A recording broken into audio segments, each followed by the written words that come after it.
Damn it! You couldn't have had me on the next one.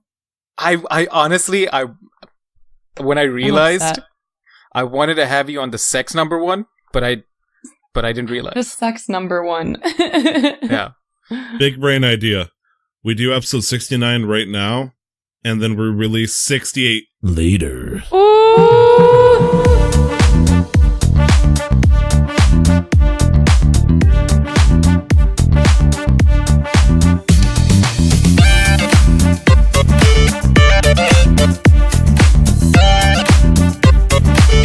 Hello and welcome to a special episode of Casual Master Quest. I'm your host for the episode, Nick/LR, because there's going to be some debate over who calls me what. I'm joined by my lovely co-host, Tyler. And also... Hi. No, Tyler, you don't get to talk that much today, I'm sorry. And also our guest for the episode, SheSnaps. Hi. How are you doing? How's everybody doing? Tyler, how are you doing? Your name is LR. Yes, I realize. It's gonna be your online personification is LR, Nico. Yes, yeah. It's gonna be a doozy. Gonna be a doobie. That too. Yes. I would like to officially state that I'm running the stream this time, so it's Canadian and we're all legal and we don't have to worry about anything. This is for the. I'm worried that Twitch is gonna try to Dr. Mori us. This is for the FBI agent listening. Don't worry. We're all good. Yeah. Blackstone, Naruto run. Yeah, the storming of Area 51 didn't go too well, I heard. No, it didn't. I saw pictures, but I scrolled past them pretty quickly. Yeah, it was just I think it was just a big party, I think, more than anything else. Yeah. They had guns and shower guns. How did those people think they're gonna have a chance trying to break in? So this is gonna be also before we carry on, Glenn is away this episode. He is away enjoying himself at TwitchCon, and he will be back with us next week. So we brought in a guest today to talk about brain stuff. Was that right, Snaps? That's kind of what you do? Yeah, kinda. That's a big part of it, at least, you know. So before we get into like our week's Snaps, introduce yourself. Like, what do you do? Who are you? Why are you here? My name is Snaps, and I stream on Twitch, and I also speak around at different places about mental health and mindfulness. And yeah, I don't know. I'm just like drawing blanks for myself. I'm like all about learning and growing and sharing what I've learned. So primarily mental health and mindfulness and a lot of dick and fart jokes. Yay! And I'm very excited for the dick and fart jokes more than anything else. Good. Pre-approved. But yeah, we're gonna get into some, hopefully some interesting discussion on mental health and I want to tie it to some extent to gamers, but we are also going to do like a mini Snaps interview. So if you wanted to know more about Snaps, you'll get a chance to. But before we do that, how's your week been? My week has been great. Honestly, I kind of forgot that it was Saturday. I think that's part of the reason my brain is breaking a little bit, because Saturdays have been my, like, do nothing. Well, not do nothing, but I decided there's, like, a difference between weekday snaps and weekend snaps. And weekend snaps gets to have the low-level requirement of only doing 2 things every day that she needs to do. So I'm on, like, weekend snaps, yet I streamed this morning for I don't even know how many hours playing Borderlands. And now I'm here, and I am just like a little brain broken. My brain's like, what's going on? You worked all week. This isn't what you do. So I'm here now. Totally understand the feeling. It's weird for me because I have to make sure I am doing something by 5 p.m., which is work on the weekdays. And so Saturday comes and it's like, yes, I can finally sleep in and wake up and do when I please. But then I made the mistake of making a podcast I have to be up and ready for at 5 p.m. my time. So it's like Sunday. And then I got to get up even sooner because there's a D&D podcast or a D&D session I run. It's like, wait a minute. I goofed up here. But yeah, I totally understand.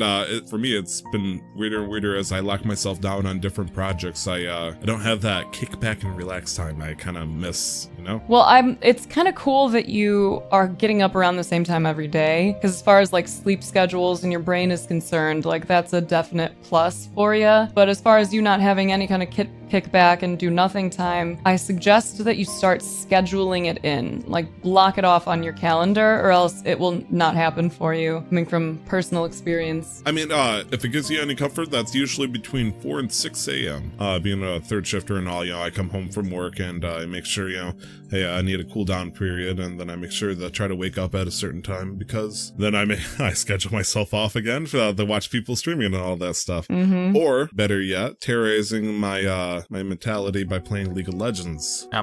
Or starting a brand new talk. D&D podcast too, because we did that. I did nothing. I'm just a participant. Not this week. And not this week.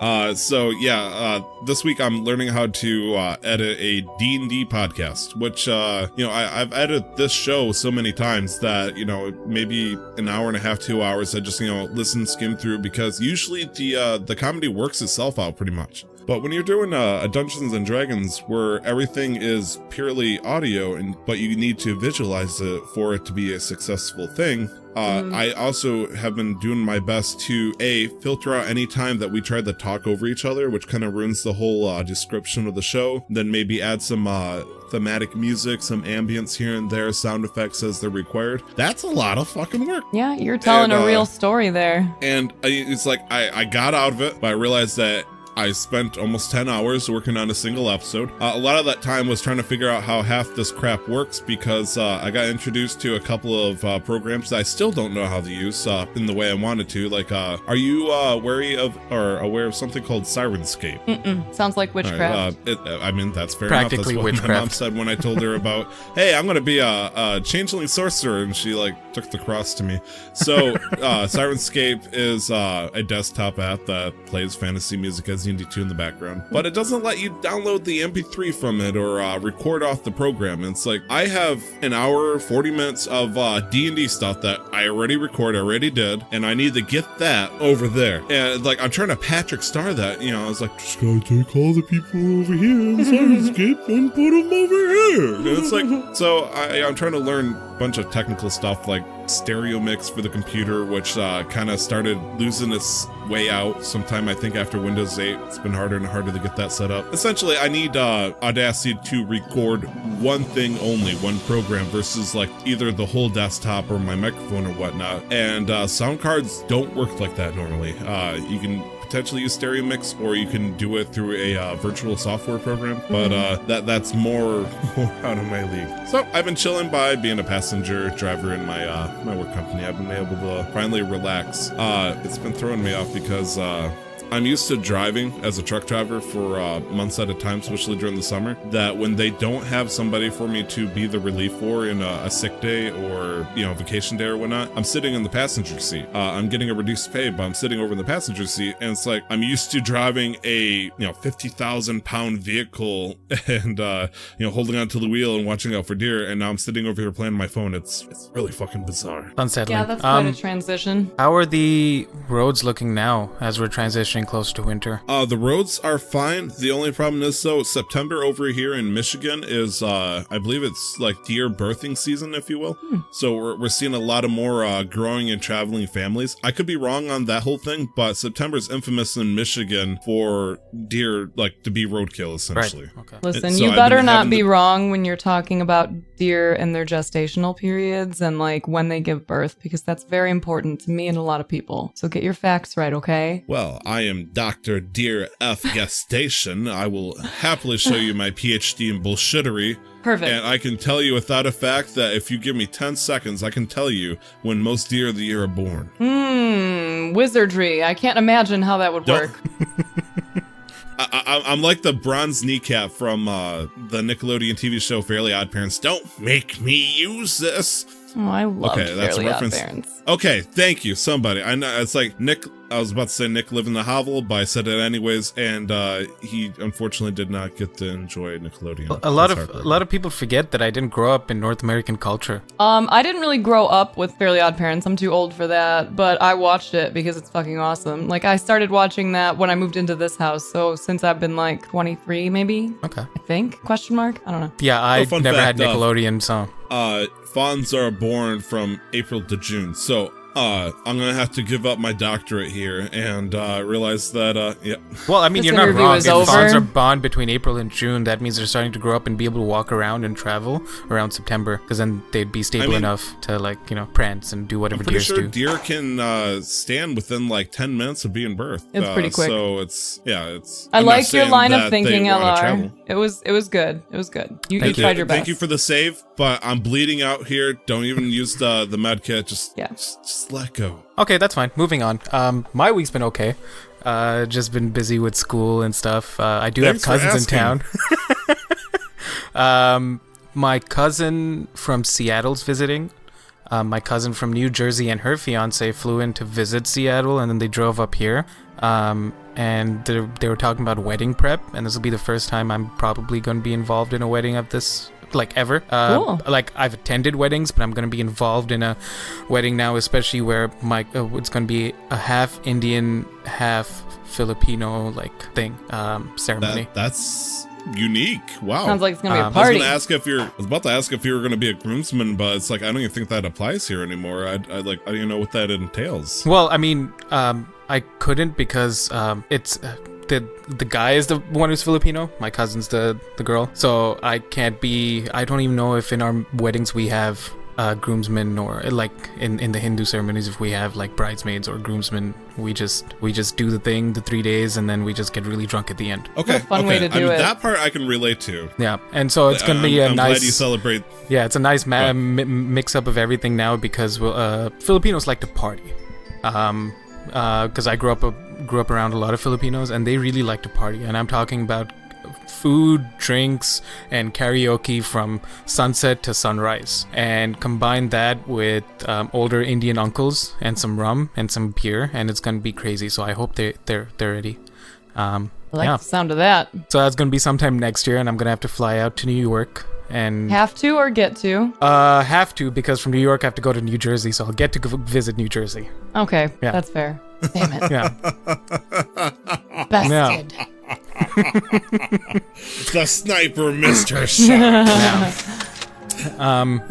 Language So as is I like to important remind- to me, so I'm language is always very like important. busting people's balls over it. I mean, she got you in the leg, but you kept running, and she's like, "Damn." Made a quick recovery.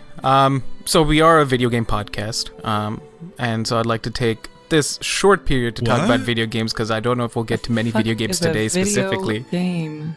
A video game podcast, like people talking about video games in a video game podcast, like pissing in an ocean of piss. It's like they do it just so they can hear the sound of their own, But Nick, I wanted to talk about feelings. What are we doing? We're gonna get to the feelings, Tyler. Don't worry. We'll get to all the feelings soon enough. Good. I got my onions to chop, and I got lemon drops just ready.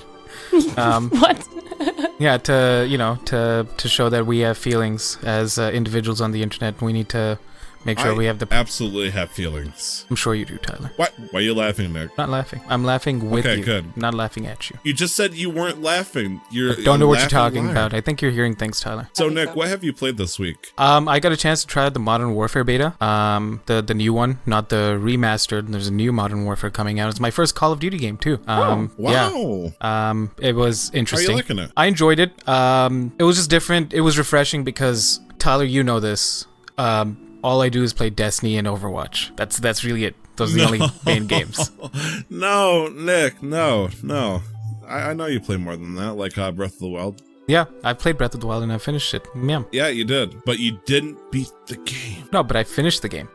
You got the I finished the touchscreen, but story. You didn't quite beat the game. I got all the shrines. But I don't think you. Well, I mean, yeah, but did you really beat the game? Okay, let's not do this. Call of Duty. You have the season pass. Asking for a friend. Yeah, you gave it to me. Oh, did you do all that? Yeah, you did. You watched me do all of that. Wait, did you do the Trial of the Sword though? No, I haven't gone. That's hard as shit, dude. I'm gonna get to that I at guess some you point. Didn't beat the game. Okay, I didn't beat the game. Okay. Call of Duty is interesting. Fire Emblem Three Houses. That's all I have to say. Yeah, I don't know. I nothing much to say about Call of Duty. There were a few things about the game that bothered me, like how easy it is to just get rolled over at some points. But then again, it's just learning a new game, new systems, new guns, a new culture of players. Because those are where the 12-year-old shit talkers are. that's where they exist and live and breathe. And I thought Destiny was bad sometimes.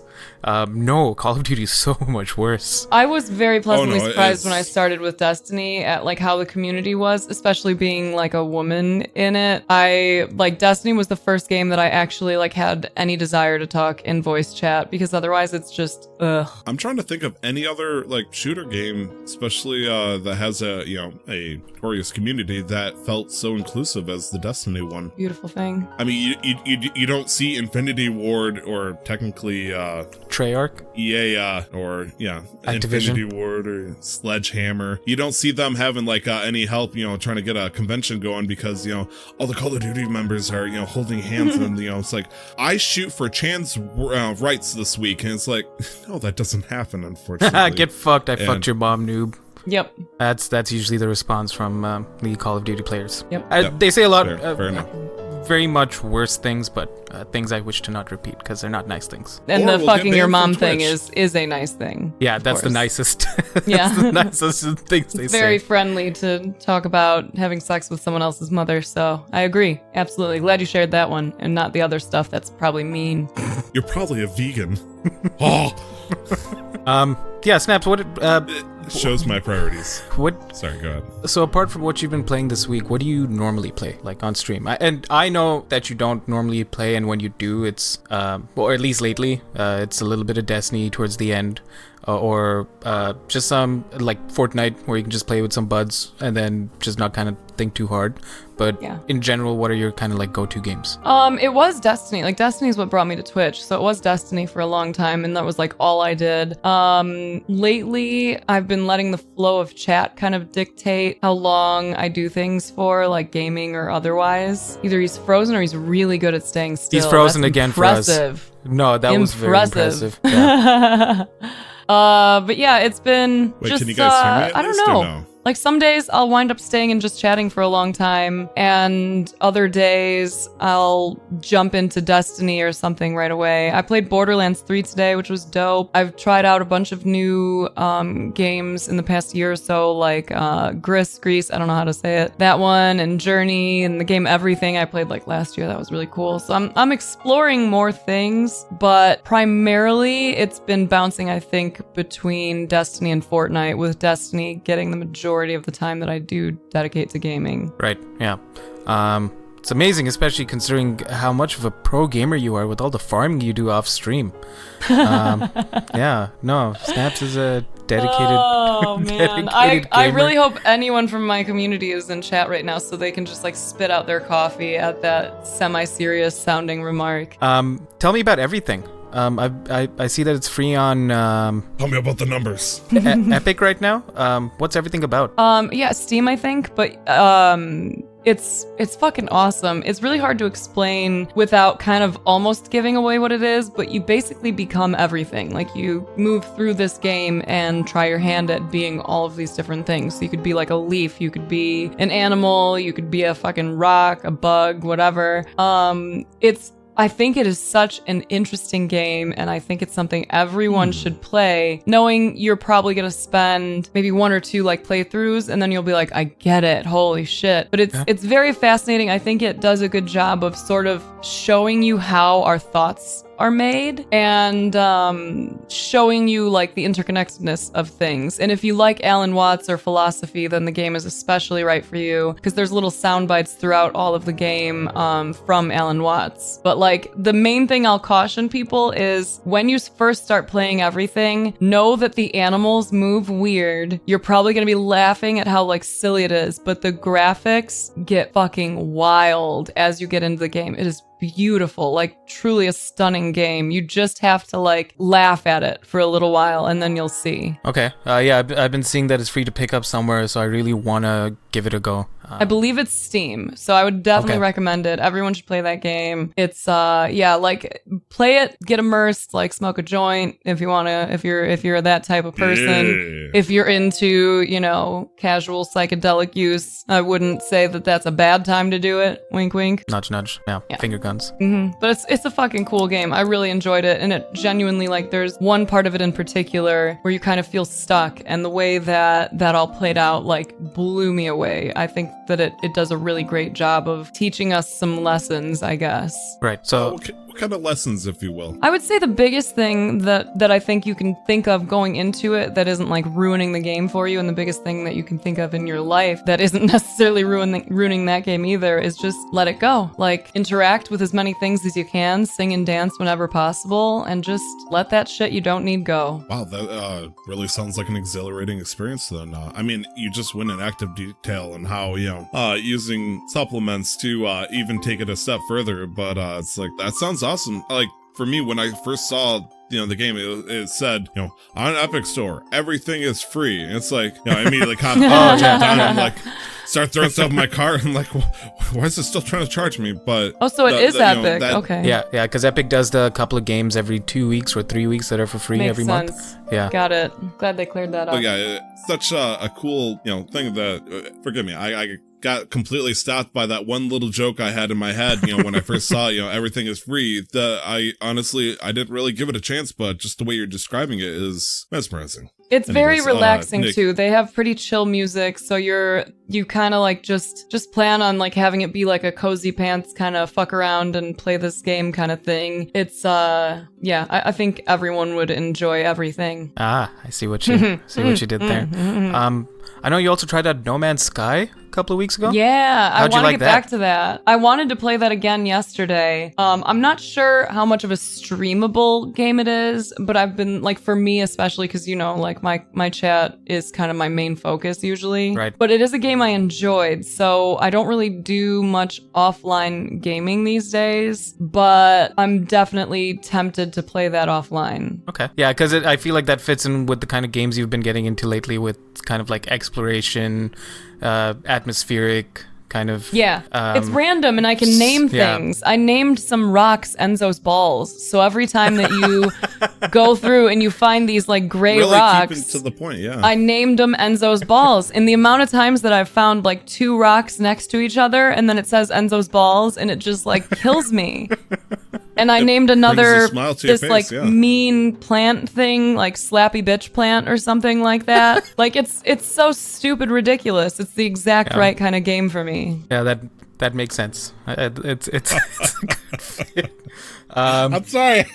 I think I can't remember who it was. I had a friend who was playing the game and they discovered a planet that they named Candace. And they named the moon of it Dick Fit in Your Mouth. I like it. Tyler, what have you been playing this week? What have you had the chance to? I mean, I could talk to you all day about Minecraft Tekkit, which I won't. I could tell you about WoW Classic, which I won't, because it's been talked about so many times these past few weeks. I'd like to actively avoid it. 2 big games I got to play this week. Thankfully, because sitting in the passenger seat means I have nothing better to do, during the periods between stores, means I have multiple hours of free time to play video games. And so the first thing I did was, I guess the big one would be Mario Kart 8 Deluxe. I got to have fun playing that a little bit. I have a coworker who is not really a video gamer, but definitely played his fair share of Mario Kart back in the Super Nintendo 64 days and all that. And so I got to play with him during our lunch break, and he smoked me. I was very upset that the rubber band mechanics of a person who hasn't played a video game on, I'm guessing probably at least 5 to 10 years, just demolished me like it was nothing. And it's like, okay, you know what? He needs a win. If that means he'll consider getting a Switch and whatnot, I'll lose as many times as I want. Plus it's humbling. Also, rubber band mechanics. More importantly, though, I got to play a lot more of Link's Awakening HD, which is it's been a blast. And as I said last week, it's been kind of weird because you're not used to the sudden lack of information as to what you should be doing next, because it gives you subtle context clues, but then leaves you in the wilderness to try to do that whole adventuring thing. Right. But I will give this game one credit to counteract that, and it's been there since the beginning of the game when it first came out for the Game Boy. There's houses around the entire map called Uria's house, or like Ulrira. Do you want to try that one? Ulrira. Ulrira. Aurora. Ulrira. Ulrira. Old Rerun's house. Yeah. So this person actually has a phone set in each of these houses where every time you talk to them, they're like, oh, you're trying to do this and this, huh? Well, why don't you check this area? And it's like, I've always ignored the house. So it's like, I was just trash talking about how there was little hand holding for video games in the 1990s, especially in the early stages. But here this is, it's like, hey, if I'm waiting for that section where if I use it enough, it's like, hey, if you actually need help, here's the Nintendo hotline. They only charge you like $30 an hour, but we will help you the hell and back. But yeah, I've beaten the 7th out of the 8 temples, and I took a little break because I had other things I needed to work on, but I'm hoping I can finish it up this weekend. It's been a great game. Not really much for any kind of bugs or whatnot. Playing it on handheld mode, I started looking really hard for what I was warned about by other people about frame rates, drops, and I didn't see any. There hasn't been really any kind of issue for something like that, even in handheld mode, and it's been really weird because it's like, I'm looking for problems, like, because I got the rose-colored glasses and all that stuff, and I really want to make sure that, I'm really enjoying this game. Obviously I am. And more importantly, this game is holding up so I don't do what I accidentally did for Skyward Sword, where I thought it was a great game and then I played it a second time. It's like, whoops. But so far it's holding up. It's doing a great job, and I've been really appreciating it. Yeah, I need to get my hands on that eventually, but then, that's going to be difficult because we've got Shadowkeep coming up. And me and Snaps are gonna grind it hard. Yeah, we're gonna hit the PvE activities hard, and we're forming a raid team, and we're gonna do the world's first raid clear challenge. I mean, that's great. Always my priority is just 100% crushing raids and world's first, all that. That's my shit. Yeah, she's gonna kill the boss with a shotgun too. It's gonna be great. Yes, I will keep the same loadout I've kept since the beginning of D2. I'll run in there. Oh, actually, I did finally change it, so I wouldn't be attacking it with like a Better Devils and a Wishbringer this time, but still, it would probably be equally as bad. Those sound like very nice guns. They are lovely guns. Also, I do want to say, for anybody who does play Destiny 2 and listens, Steam preload is currently available, so if you haven't done that, make sure you do that, and make sure you've linked your Steam accounts to your Battle.net account so that everything transfers over properly, and you can't play Destiny 2 the entire day of Monday, the day this episode comes out. So so we're gonna move on to the interview portion of this segment, and we're gonna learn a few things about you, Snaps. Are you ready to tell us everything? Oh my god! Where you live, your address, how many family members you have, how much I don't know. You want my mother's maiden name, my first pet, my first social car, insurance right? number. Yeah. Mm-hmm. Yep. What hospital were you born in? I wasn't. I've just always been here. Tyler, do you wanna do the rapid fire round? Would you like me to do the? I'd like you to do the rapid fire round. Kind of sounds like you want me to do the rapid fire round. Oh my. Yeah. Okay. Let me do this rapid fire round, everybody. Let me take the banana clip, pull back the clip to this AK-47. Nick in the chat is going to be correcting me with all sorts of gun facts, saying the AK-47 doesn't actually use the banana clip, and it you don't pull it back like that. You usually cock it from the spring load on the side. Anyways, so Snaps, favorite color. Your favorite color is what's really funny? Is that like a shade of white? Is when I looked at the stuff that you sent me for this podcast, and LR, like, you've been around for a while, I think maybe like favorites are something I really struggle with. I don't know that I have a favorite anything other than a favorite game, which is the year 1 and 2 Destiny 1. My friends have told me, Thrust Onion decided for me that my favorite color is gray, since it seems to be one of my favorite things to like bring into my house. Like the majority of the walls in the house are varying shades of gray. And then everyone yells at him for saying that like gray isn't an actual color, so it doesn't count, it's just a shade. But like maybe ? I don't know. My favorites, like if you can see the vibe here, it's like black and white and gray. That's like my favorite. Knowing that she doesn't have favorites is why I titled put up all the favorite questions to make this as silly as possible. Perfect. Fair enough. Okay, question to the group here. Silver. Is silver technically a shade of gray, if you will? When it comes to like let's say the crayon color equivalent? Fuck, I don't know. And yet like the glory of silver and steel and all that, which I would say is some kind of shade of gray, is probably one of the most desired items in the world before gold and other, things. Sure. As a color, aesthetically in the physical form, gray is a really sought after color sometimes. Yeah, I mean, I like it. Silver is just gray that's shiny. Like that's kind of what I was thinking too. Like, how How different is I'm down it? for a shiny gray. Yeah, I'll take a shiny gray. It's just got like a different kind of texture to it. Well, I got this, this great Pokemon. It's shiny. I'll give you an out snaps as well. If you can't think of a favorite, just first thing that also pops to your head for some of these. That's what a lot of people will claim a favorite actually is the first thing that pops into your head. Reverse psychology. You're gonna try reverse psychology snaps. Okay. What happens though is that like it's like a simultaneous thing. My brain is just like, I don't know, and then it starts like looking around for stuff. Like, look at colors around here, pick one of those. So there's not even a color that comes to mind. My brain is just so immediately like, a favorite color? Are you fucking kidding me? Colors are amazing. You like all of them. And then I'm just like, all right, you're right, but let me just pick one. And then I look around and my whole house is fucking gray, or it's black and white, and I can't use either of those because everyone yells at me. So we're going with gray. This is a yell-free zone, if that helps. Oh man, I was about to say something terrible though. Oh thank goodness, you stopped me. Yeah. Okay. Good. She's interested. Nick is like pulling out the stop sign. Yeah. No. Yeah. Proceed, Tyler. Absolutely. Second question is, I don't know why I had to pull the clip back for only one shot. Okay, anyways, favorite food. Whoa. Before you answer that, somebody wrote this wrong. For some reason there's a U in favorite. Oh, let me get rid of that. That's not how that works. Sorry, I forgot I was working with Americans. My bad.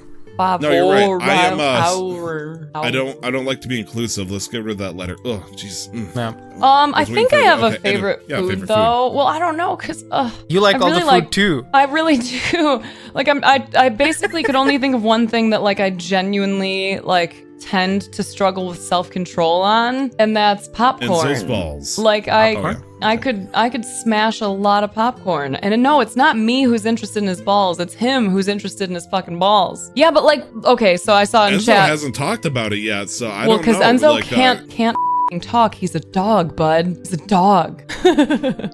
I bleep myself. Did you enjoy it? It was hilarious. Also, I'm upset that you're using a language barrier to exclude somebody's right to represent themselves. I just wanted to be like a little bit more aggressive sounding, and for some reason, saying the actual word versus bleeping it like changes it a little bit. Yeah. It gives it that little. Anyway, I really like popcorn, but other than that, food. I fucking love it. Oh no, he's gonna zoom poorly in. timed. Oh well. I was just kidding. I was still here. I censored my video since I don't have a bleep thing on me. I got it. I was trying to be cool. I get it. I'm with you. I'm picking up the fucking stuff there. I gotcha. So anyways, favorite food? Fucking everything. I like food. Popcorn, I think, ? But like if I had an option between like popcorn and a steak, I'd choose the steak. If I had an option between like a steak and something else I fucking love on another day, like, I don't know. I like the experience of eating food I like. At the movie theater, if you could have either in front of you, popcorn or steak? Who the fuck eats steak at the movie theater? If somebody offered me steak at a movie theater, I'd eat the steak. I mean, I'd be questioning like how likely is it that this steak is going to be good if I'm at a fucking movie theater? Like that would be my first concern. Like I need to know the quality of meat y'all are getting, if you're keeping this in bulk. Like if it's something like at the iPic, if I don't know if y'all have iPics near you, that's like a fancy place. They actually have restaurants there, and well, no, iPic is a movie theater. It's like a fancy movie theater where before the movie starts, during the previews, they will actually deliver the food right to you. So you order off a menu, you have a server, you can get a cocktail, real good fucking food. At a place like that, I might eat a steak. Every other movie theater, I'm not trusting a bunch of angry teenagers to cook me a good steak. I will get the popcorn. It's 2019. I'm guessing those angry teenagers are now angry 20-somethings. Potentially. Like they didn't quit and moved on. They're stuck there. It's like a black hole vortex for employment. So, but I totally understand. Okay. Fair enough. So, the steak versus popcorn at the theater restaurant has been answered. What's your favorite city, excluding where you live? Got that one t-shirt that says, I heart this place? Well, I don't live in the city, so haha, I fucking love Chicago. All right, cool. Okay, I'm in the suburbs now, so bam, bam, bam, suck my nuts, all other cities. Okay. Bears represent. Yeah, I wish that I could celebrate the Bears more, but yeah, go Bears. I mean, Michigan with the Detroit Lions, Oh, like, okay. I see we're talking hand egg here. I'm gonna say, trying to support the Detroit Lions should come with its own antidepressants. Let's see. Favorite thing about your partner? I want to throw in a nice feel-good question. There is a lot. That's like me asking me what my favorite thing about my wife is. And Yeah, it's like, there's a lot. Probably his dimples. If I just have to go super like surface level, I fucking love his dimples. I tell him all the time, like, when we're ready to start popping out people puppies, I don't know what it takes, but you make sure that your juice is carrying those fucking dimples. I want Did you all just of my call future babies kids. people puppies? Yes, I did. Okay, just wanted to clear that up. Yeah. Okay. So that's probably the thing, his dimples, I think. Other than that, like, he's so patient and compassionate and just such a super fucking chill person. Like, there's so much. Do you want to, like, just grab a notepad? We'll make a list of all of his amazing traits. yeah, start typing in the Google Drive. Go ahead and go in detail. Perfect. Cute. He's great. Has a great personality. Oh my gosh, he cooks the greatest shrimp scampi. Oh, You're talking about Gordon I was Ramsay talk- to me right now. I mean, my wife is nearby, so I can't ask. Suggest that he's going to be my new husband. Who is your hero or heroine? Heroin. Heroine? Which is, it is It's so ridiculous that it is heroin and it's heroin, but I'm always scared. I always pronounce it wrong out of fear, thinking, what is your heroine? It's like, I actually prefer angel dust. Actually, heroine's just. I am definitely more of a PCP kind of gal. But one of the things that I think is interesting though is like when it comes to two terms that come to mind right now, hero and actor or comedian. I think most women would prefer to just keep the original term. Like they would prefer to be an actor, not an actress. They would prefer to be a hero, not a heroine. It's one of those words that I feel like it's like dude or dudette, Like if you're gonna use the word dudette was like just not necessary. You don't have to throw like an et or an en or whatever on the end of everything to make it like something that now there is like a man version and a woman version. Like I think there are a lot of women that are my heroes for sure. So I actually have a list, and this is gonna be, you might laugh at this, but deal with it. Did either of you watch Game of Thrones? Yeah. Yes. I've been I was severely supposed to disappointed laugh, yeah, my bad.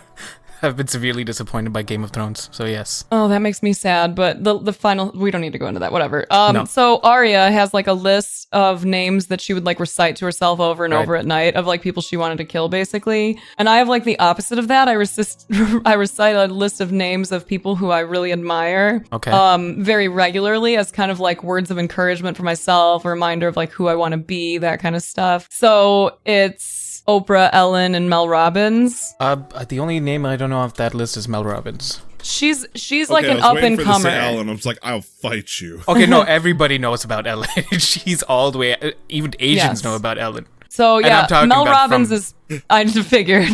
Mel Robbins is awesome. She's, I think she's a former lawyer. Most people found her from her TED Talk, the 5-second rule, where she talks about like counting backwards from 5, kind of resetting your brain a little bit, and then just acting on whatever it is that you were going to do or working through whatever it is you were going to do. So I found her from that, I think years ago at this point. And she's got, Twitter, Instagram, YouTube. She goes around and speaks. She's been on a lot of the podcasts that I like and a lot of the shows that I enjoy. And she just now got her own talk show as well. I forget what channel it's on, but I find her to be particularly inspiring. I like everything that she's doing with her platform, and she's a person who advocates for everything on the basis of science, which like really gets me going. So like teach me what's going to help me and tell me why it works. I struggle to accept things as fact until I know how it works. Like if you were to tell me like years ago, meditation, if someone had told me to try meditation, I would have just told them to fuck off. But if you tell me try meditation, here's all the different things that happen to your body and your mind when you do it, then suddenly I'm like, oh, word? Okay. let me investigate that. To answer your question, the television channel was Sony Pictures Television. Oh, okay. Her syndicated daytime talk show with Sony Pictures Television, the Mel Robbins Show, premiered this year. Yeah, she's fucking awesome. 2 weeks ago. Yeah, it's Holy super smokes. brand new. And it's cool because like one of the things that is like a super lofty future career aspiration is to have a show at some point. And I've been following her for a while. So when she announced that she had a show in the works, I was like, whew, it's a sign. We can make this happen. Noted. Right. Got it. And I mean, looking at already all the things that you've been able to do and like sort of transitioning from streaming has been indicative of you moving in that direction, I think. Yeah. Which we'll be getting into. I don't want to give away too much. No spoilers, motherfuckers. Tune in. No Keep spoilers. So I put this in here because there's a bunch of favorite chat commands that I have in your chat. What's your favorite chat command? You're making me pick favorites, knowing how many fucking ridiculous commands there are. Oh, man. Ban.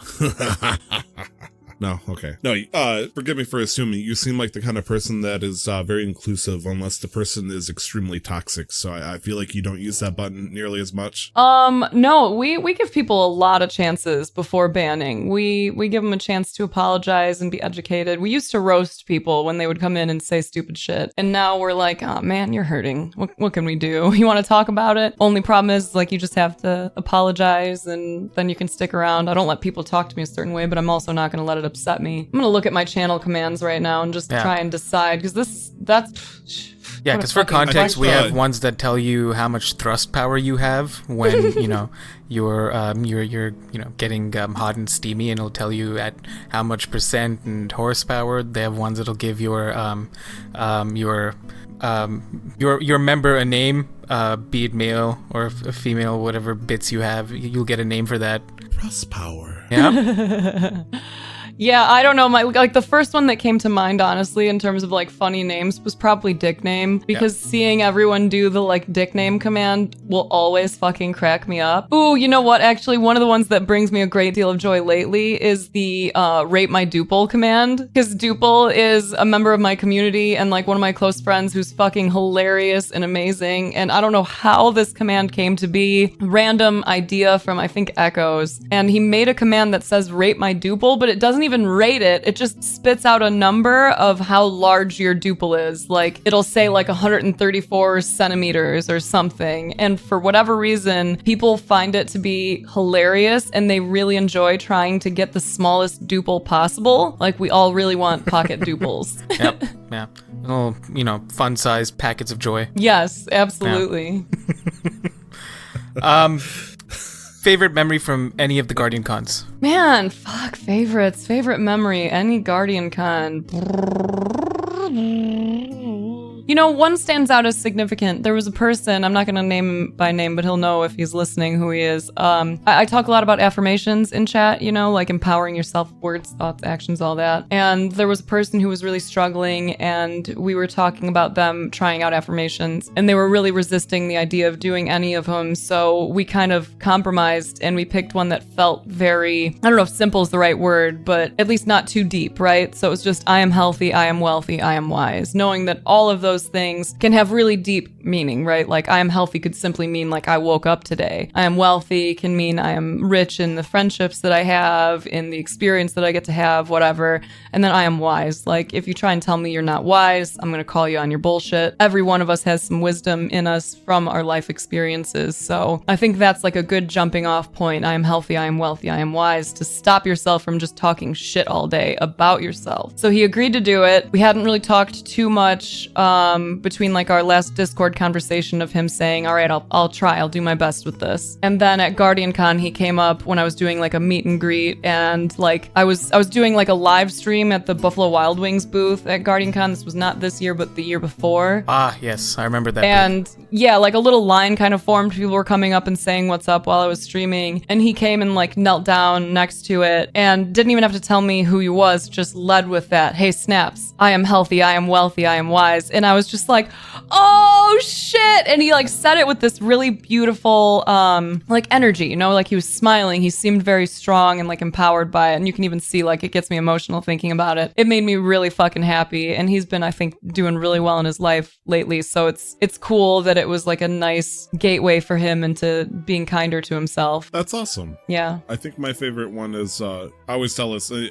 don't even know, is it technically an affirmation? I like to start the day by saying that today is going to be a great day. Yeah. You could even, if you want to make that like an affirmation. So affirmations, if we're going like super specific in terms of how our brain interprets them, it's always present tense. So you wouldn't say, I'm going to have a great day. You're going to say, today is a great day. Okay. Because you're basically, you're avoiding future tense. You don't use any words that aren't, that are like negative. So you wouldn't use like can't, won't, don't.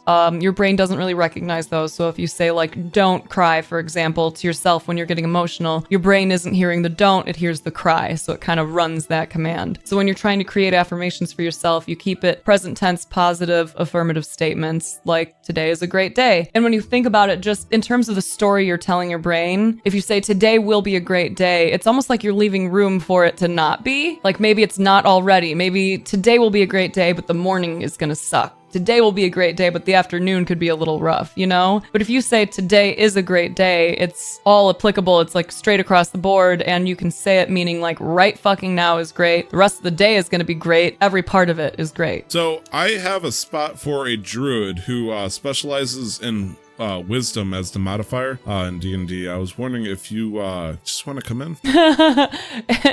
For D&D? Okay, what are you grateful for? He's trying to rope you in. You got out of that trap real quick. Well, like, I'm interested in it because I haven't gotten to yet. That's what I specialize in, my friend, is wisdom. Oh, sorry. As Nick, final question for the rapid fire. I'm just spraying praying over here. What are you grateful for? All right, if I do this, you got to do it with me. Okay. So this is how we do it in my chat, and this is how we do it in my real life too. Especially like if we're having frustrating days and we're using it reactively instead of proactively. I always put my hand like this, and then I count off all the way up to 5. Okay. So first thing I'm grateful for today is a really nice meditation that I had earlier. My dogs have been driving me a little crazy today, so it was nice to take a second and kind of reset myself. Second thing I'm grateful for is the ridiculous camera angles happening right here in this podcast. So if you're listening and not watching, you're gonna obviously have to watch now. Third thing I'm grateful for is the friendship of LR here. You might know him as something other than that, but his name is LR. I was really happy to meet him in person at GuardianCon this year, and it was fucking dope, especially because he was a little sloshed, and that's always funny. Third thing I'm grateful for is I rolled like a perfect little chunky doob as we were getting started today, and I'm excited to spark that little guy. Fifth thing I'm grateful for, I don't know what I'm gonna eat after this, but whatever it is, I know it's gonna be fucking delicious. Do we have to do 5? Yeah, have to do. You're so upset to acknowledge all of the things you have to be grateful for? What a burden. I'm upset that I have to be cognizant of all the fortune that has been bestowed on me. Yeah, please, this hurts. No. Effort. So, Nick, yeah, I can go while if you wanna think a little bit more. Sure. I'm gonna pray to the remembering gods to remember why I should be grateful. I only have to do this on Thanksgiving. I'm sorry. That's actually Canadian Thanksgiving is coming up, so I have to. This is good practice. First thing I'm grateful for is the fact that I got a chance to do this and meet Snaps. Second thing I'm grateful for is that we've made it to episode 68, whether it's 68 or 69 of Casual Master Quest. Third thing I'm grateful for is the chance of meeting Tyler and his wife. They've both been fantastic to me. Fourth thing I'm grateful for is my cousins are finally here in Canada because I've always been visiting them, and now they're finally getting a chance to see my life. Fifth thing I'm grateful for is I have my year set out, and I will be graduating next year. Finally. Fuck yeah. After 6 long years. Yeah. It's weird because for those who are listening and not watching, I keep looking around, but I realize I keep looking at my physical possessions, which, are things that you can be grateful for, but it's not necessarily the things that you want to prioritize being grateful for. But there is one thing I know I can definitely look at and be grateful for, but I would have to have about a 10-foot neck like a giraffe, and like go into my living room and look around the corner to see my beautiful wife, who was so thoughtful today that as soon as I woke up, knowing that I was gonna have like low blood sugar and I would be grumpy for the podcast, made sure I had food at the ready when I woke up, and she knew that she was there for me, knowing that I was gonna be tired waking up because I spent all morning trying to crunch a podcast editing session in, and even though she super wanted sex, she was happy to give that up so I could keep working. And like, who's the real MVP here? The second thing is I keep seeing a video that makes me livid on Twitter about a lady who's saving puppies and dogs from this abandoned street that people keep dropping off, and every time I come home from work without fail, I get to open the door, and even though it's like 3-4 o'clock in the morning, this dog will hear me and know exactly what time it is and come out to say hello to me. And I am so grateful that I get to, pick him up and pet him and tell him that I love him. And despite all the, my time with him, he unconditionally loves me. And let's see, that's number 2. You're on 2. We're ready for 3. I was about to say, I'm grateful to Notch, but it's like, no, let's back up for that one. I'm grateful for Minecraft for providing enough inspiration for me to keep going, even when it seems like everybody else has given up on the dream of building their fancy house. That's my video game one. I'm grateful to Shigeru Miyamoto, who was sitting on that train that one day, looking into the window, thinking about how fun it would be to have a game where a young boy explores caves and fights monsters and, gets the Triforce, which led to the creation of the first Legend of Zelda from 1987, 88, and that led to the greatest game series that I have enjoyed in my time. Lastly, I am grateful for being included both by my peers and my friends as not a subject or somebody that works under them, but as an equal. This includes Nick, this includes Cam, this includes Glenn, this includes Nick, Brandon, Amanda, Naps, hopefully. Because as a person who suffers with a lot of internal and external struggle, I often worry that my erratic behavior on occasion, by occasion I mean every 12 minutes, will cause somebody to run immediately. And it's happened before. I've accepted that sometimes, some people are not mentally prepared for handling old Tyler over here, but I'm glad and I'm grateful for finding a place in the world, even if it meant I had to start the initiative on my own to find people that have come around to me. And it's nice to know that I have a place here. That's my fifth one, I believe. So now I have a question for both of you. Oh, but the questions are on you. Too bad. My simple question is, how do you feel right now? I feel good. I feel warm, fuzzy. I want to cry and give my wife the sex she deserves. It's kind of funny, right? Because we practice gratitude a lot in stream, and I started challenging people to do 5 things as well. And I remember when I first started doing the same thing you're doing, like looking around, like, and looking past so many things. And it's cool because this is something I highly recommend as something that everyone should do every single day. Like, wake up and start your day, end your day by practicing gratitude. If you don't journal, this is a great way to start. Just write down 5 bullet points and be real brief if you want to. But every single day, think of 5 things that you're grateful for. And initially, it can be a daunting task, but what you're going to find very quickly is that you have so much to be grateful for that it's almost overwhelming in a beautiful way. Like, you can sit there in your body, and if you wanted to say, let me just think about myself and how many things about myself I'm grateful for, my mind, my body, my vision, my senses, like, you could keep going. And then if you do want to go around and look at your external stuff, it's okay to be grateful for the material things that are in your life. I think it's better to be grateful for the material things in your life than to just let them exist next to you without thinking like, damn, thank you, chair. You support my ass every day when I play the games I like to play. You help my back feel good. I'm grateful as fuck for this. I'm grateful for this table that holds all my shit. I'm grateful for my rolling papers that roll up my butt. I'm grateful for my Go XLR, which lets me do shit like this. Like, there's so much to be grateful for. And when you I gotta control myself here. I gotta be careful because I'm 2 clicks away from doing horrible things. Don't turn on the voice mod, Tyler. I won't, because last time I tried to mess with something that involved audio or video, I crashed the stream. Don't crash it. Would be bad. It's because I wanted to look like an anime girl, and it did not work. Yeah, we're just trying to live our dreams out here. So we're kind of like going into some of the mental health stuff that I wanted to talk about, but before we do that, I did want to ask a few, like, where did your name come from? Where did SheSnaps come from? How did that kind of happen? I've been a photographer for, oh, Jesus Christ, I'm old now. Since I was 18. I'm 33 now. And I was trying to think of names that would, like, work for when I was starting my streaming career. And I wrote down a bunch of things, and I was like, I don't know. How about SheSnaps? And that was, like, the 3rd one on my list. And I was like, oh, that's perfect, because it'll give them a little bit of an indication that they might be dealing with an angry person at some point, because I had a tendency to snap, and it's got a dual meaning, like I snap photos, so she snaps. And now it's funny because I don't do photography like commercially anymore. Like, I don't offer my services to anyone. I just sell my prints, and I'm not an angry person anymore, so the name doesn't quite fit these days. Yeah, because it was interesting, because I think I started becoming a part of the community towards the end of that inflection period for when you started transitioning over from the you snapping on stream and being upset to, like, all the wonderful things that you do now, because that's led you into some interesting jobs recently, or panels and stuff. So you did a couple of panels this year at Guardian Con. You did 2, I believe.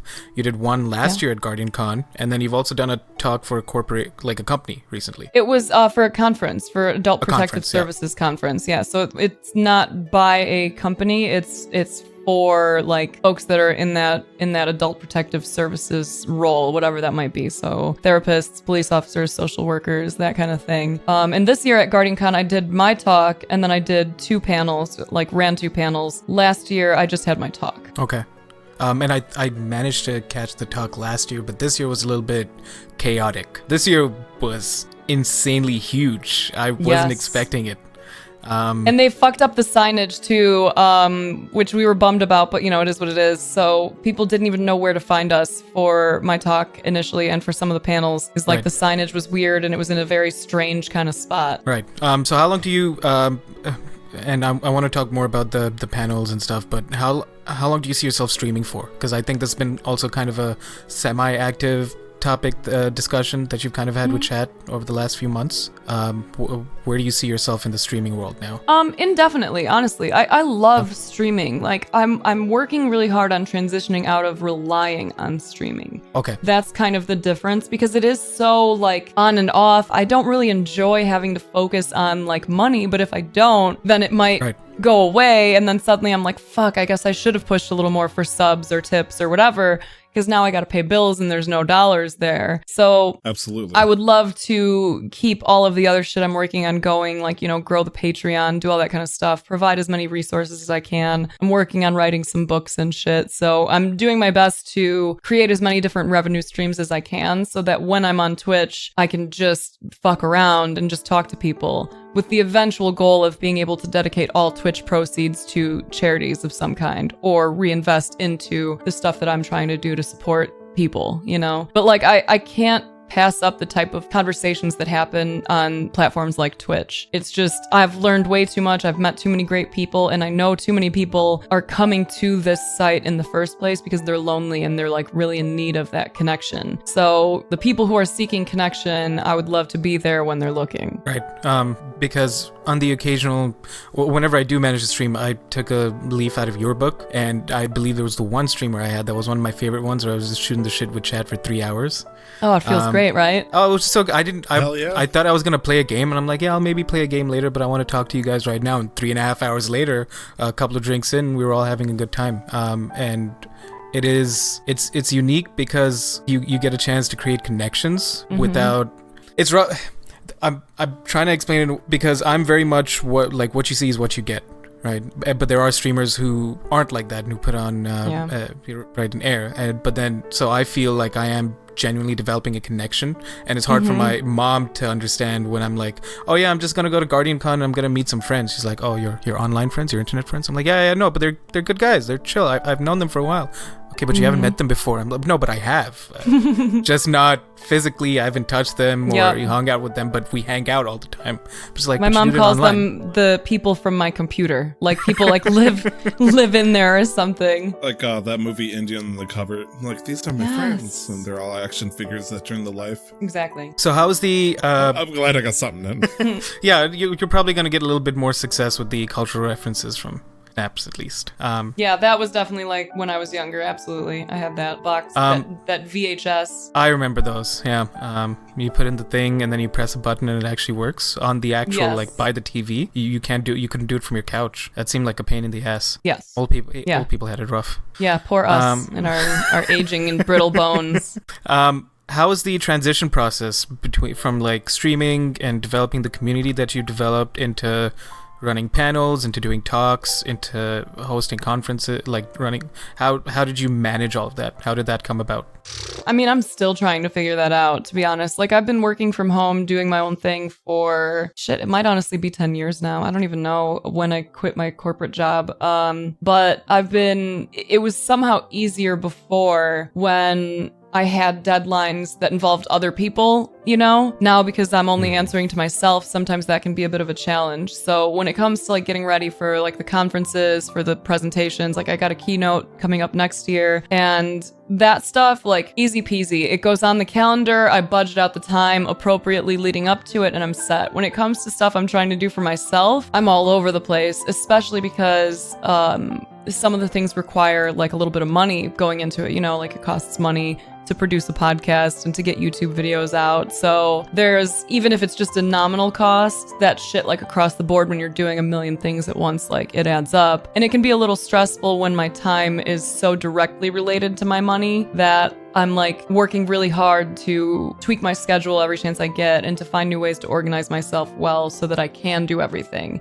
There are some weeks where I'm on it and I get all my shit done, and there are other weeks where some of the things that are super important to me fall by the wayside because the house is a mess and I want to focus on that, or because the dogs are being a hassle, or because I decide I want to go and like hang out with my man for a while or whatever. So it's tough, but it's I don't know, I'm managing. I'm just treating it like I do with any of the other stuff I work on. I'll do it until I get it. You know, however that works out. Some days I'll be better at it, some days I won't, but I'm just gonna keep going until it works. Right. And I was listening to that episode that you did with Mav.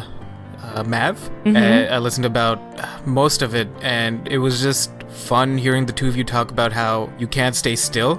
And you even mentioned this earlier, like you had to schedule in time for you to take off and not do anything. Yes, because otherwise my brain is just like, bitch, work. Like, you're not making yourself any money right now. You're not doing anything. This is wasted time. And it took a long time for me to cultivate the mindset of like, no time is wasted time. There's something to be learned or gained from it. And my stillness, my quiet time, my me time makes it easier for me to be creative, easier for me to be disciplined because I'm not burnt out. You know, I'm able to be more focused when sometimes I tell myself like, fuck the house, fuck work for a minute, go take a day to yourself or go take 4 hours to yourself. So I definitely have made sure to budget that in and like really prioritize my me time, because when I'm a good version of me, I get all my shit done. If I'm not prioritizing my me time, then everything is a whole ass mess. Right. I just want to point out, I am very another thing that I'm grateful for is your community coming over, and these are people that I hang out with pretty often too, and they're just having a good time in chat. And yeah, I looked over, I'm smiling at their silliness too. Yeah. And we got magic going on? Miming? I think he's pointing Wu-Tang? to chat. I think it's the other side. Oh, I'm just goofing around, don't mind me. Okay. It's interesting because much like the person that's trying to be part of the podcast, it's easy to fall into the spectator role, much like everyone else here, because once certain people, like for example here Snaps here, get into her talking, you just simply want to listen. It's like it's something that you don't even want to interact and you're afraid that you're going to ruin a performance here at this point. There's nothing to be ruined. Not a performance, but It was like the conversation with Khan as well, and just listening to him. Khan is very... I love him. Right? like where do you even start? How do we start listing all the things that are great about that guy? He's so very specifically articulated. Mm-hmm. Even though, like, if you ask him how he's doing, even though he'll respond immediately, he probably went through a whole process on how to articulate it in the way that he does and how he responds. Mm-hmm. And I just don't understand how. I love that.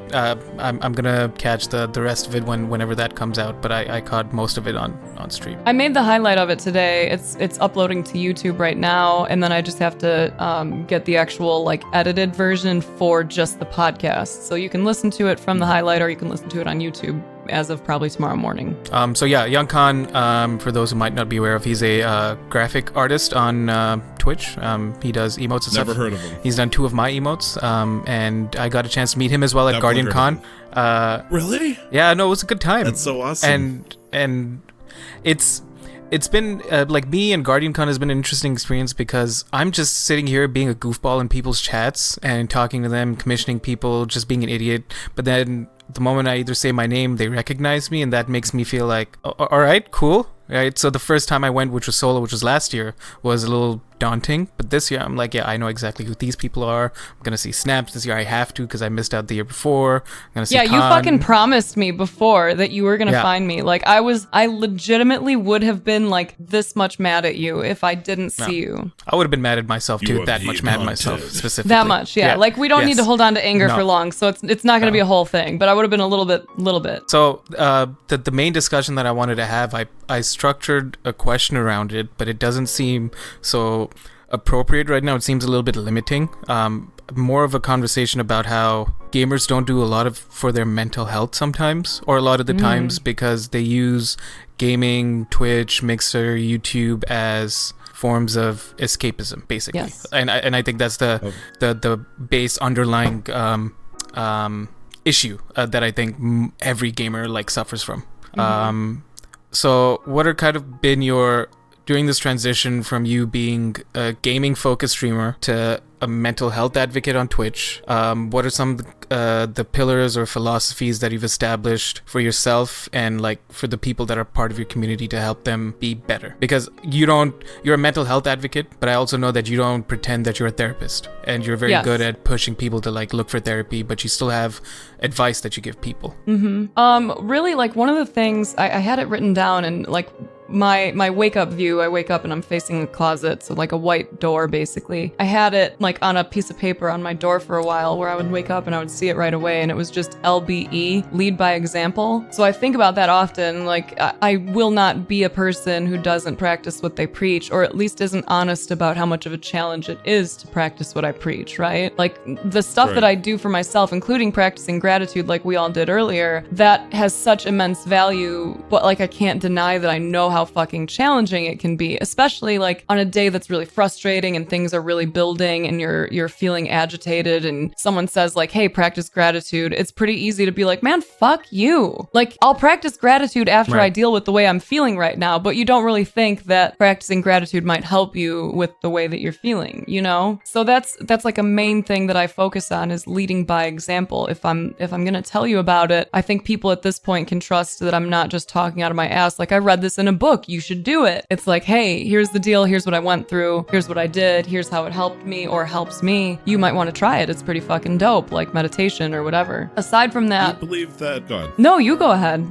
Do you believe that humility, or showing it at least, is healthy? Yeah, of course, like humility is healthy. I think it's something that grows naturally as you kind of work on certain aspects of yourself. Like the more you work on separating yourself from your ego, being a little bit more understanding and compassionate towards others, and you know, practicing gratitude, that kind of stuff, your humble or humility level kind of grows on its own once you start realizing you ain't shit, but in the best way possible. Like we're all the same, we're all capable of so much, none more than others, you know, maybe in certain traits or whatever, someone could potentially be a better artist or whatever, but aside from that, like we really are all on the same page, we're all in the same team. We need to stop comparing ourselves to each other and start working to understand each other better so we can all grow and thrive. So the more you connect to yourself, the more it helps you to connect to others, and it really helps you to drop this attitude that you either are or need to be better than someone else. A well put response. Thank you. Oh, thank you. Sorry, like I don't have input, but I was absorbing what you said instead. Like I was actually seeking an answer, and I mean this is conversation, man. I think you might be putting too much pressure on yourself to be involved in a certain manner in your own podcast. But like if this is the casual flow you're looking for, there are going to be certain conversations that go a certain direction with certain people, and much like it would be if we were sitting around in my living room talking, sometimes you'll have shit to say, sometimes you won't. But like I'm very patient. I'll go wherever y'all want to go. Ask the questions you want to ask. Enjoy your time, you know? Yeah, there's a reason I don't say too much about the tangents that we go on, because we'll be talking about Pokemon and all of a sudden we're discussing movies for like the next 10 minutes, because that's just kind of like No. What? No, we've never gone on tangents. We've never looked up IMDb for, half the show, trying to figure out all the shows that one guy who's my favorite actor, but I would never remember his name, from the Godzilla 2000 movie. He's also the guy Matthew that's Broderick. from the... Thank you. And then I started looking up, I was like, oh man, he was this, he was Simba from The Lion King. And, it's a cycle for me. And Nick in the chat also jumped on it because he knows exactly who I'm talking about. I love that guy so much. He's lovable. I feel it. I get shit on because it's like, I name off these movies and everybody's like, what about Ferris Bueller's Day Off? And it's like, never watched it. Who cares? And everybody's like, what? Yeah, that's the response I usually get when I say if Tyler makes a reference and I'm like, never seen it. And he's like, what? You've never seen it? I'm like, yeah, I didn't. Like, we kind of got Cartoon Network. I've seen the Hanna-Barbera cartoons, but I've not seen this specific cartoon. But yeah, we're going on a tangent as we usually do because this is the casual masterclass. We can bring it back full circle. Bring it around. Yes. Part of what I've Circle of Life, Lion King, Simba, Matthew Broderick. Part of what I've been trying to do is, and Tyler knows this, and I made this mistake when I locked us out of our podcast account on Podbean. Just trying to look at numbers because I just like numbers, but I wasn't necessarily trying to look at whether we've been growing, how we've been doing, because the one thing that I think you and Broman has been pushing lately is being genuine. Mm-hmm. And so I've now, apart from locking us out and almost losing the entire show and the account, I'm trying to stay away from that so that I don't let the numbers affect how genuine I am on the show whatsoever. Mm-hmm. Like, I don't want it to seem like, our numbers start going down, then I'm pushing and trying to be somebody I'm not, and numbers are going up. You gotta change your attitude or your behavior or something. Yep. That's a real tough thing to get into. I'm glad that you're seeing it now as you're beginning this instead of like doing it for years and years, like attributing your self-worth to your numbers and then realizing it. Yeah, because I've been here for what now? I'm in my 6th year here in Canada and I'm studying to get a job. So why should this be a job? This is if we blow up, great. If we don't, great. Me and Tyler have had a very good time. We've done 68 episodes of this and we've had a very good time, and that's really all that's been important for me, for the most part. Beautiful. It's been a blast. I mean, there's some stuff that we talk about and, search engine optimization or just word of mouth, it'll catch like wildfire for one episode. And then after that, it's like, But the nice thing is, and this is something I'm grateful for, there is a certain traction of people who are like, you know what? I really like that one thing you talked about, and your voice sounds mediocre, at least above average, and I want to listen to you talk about mundane things that have, correlated interest to my average, daily life. And it's like, cool. Yeah. And those people are, here right now, or they're going to be listening throughout the week. And those people, those are, I wouldn't even say fans. They're people who are patrons of the work that I try to produce at the highest quality I can give them. And me being able to try to be my best, even if it's just to talk about something, so I can give to people so they can appreciate it too and feel like they're interacting with it. That's my enjoyment. LR, is he normally, does he normally dance around the self-deprecation the way that he did in that sentence? The mediocre, the moderately, all of that? Yeah? Okay. Yeah. It's I have to remind him very much that he's doing a good job. Yeah. And he knows he does a good job. Bud. Yeah. Oh, I'm doing a great job. Yeah. There you go. That's what's up. You got a good voice. You're doing a great job. This isn't mundane content. This is something you're obviously passionate about. Other people are passionate about it. It's okay to build yourself up, bud. Gas yourself up, Tyler. I'll gas you up too. Even under the curtain of sarcasm, I can't. It's so like... There's a limit, work right? With me here. I'm listening here. There's definitely a limit. If you find that you are sarcastic in the way that you describe yourself more often than not, your brain doesn't understand that. Like we, the conscious us, we understand sarcasm, but your brain is hearing the story you're telling it, and it's going to contribute to the thoughts that you have about yourself later in your day, right? So if your brain isn't fully supporting you, saying nice things to you all the time, and instead your brain's kind of like, man, you fucking suck. You could do this better. You need to work harder. You're not this, you're not that, whatever. Part of that is coming from the story you're telling yourself, even in your jokes. So there's definitely some time for self-deprecating humor. But the reason I asked LR is if this is a common thing is just based on, and I would encourage you to listen again to this podcast or even previous podcasts and try and find how many times you kind of very subtly put yourself down, because it might not seem like a big deal to you, and I'm not trying to like shame or chastise you, right? Like I hope you're getting that this is all coming out of a place of love, because I'm enjoying our conversation so far. But it kind of hurts me when I hear my friends say even semi-mean things about themselves.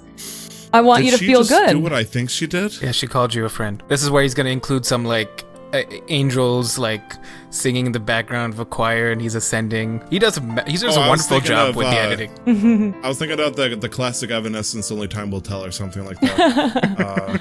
So it's something to consider. There was a reason I've been I try to like bring snaps on because I think everybody could do with some learning how to treat themselves better. Yeah. There was a night while I was on my trip, Tyler, where me and my best friend, I've known him now for, what year are we in? 2019, 11 years.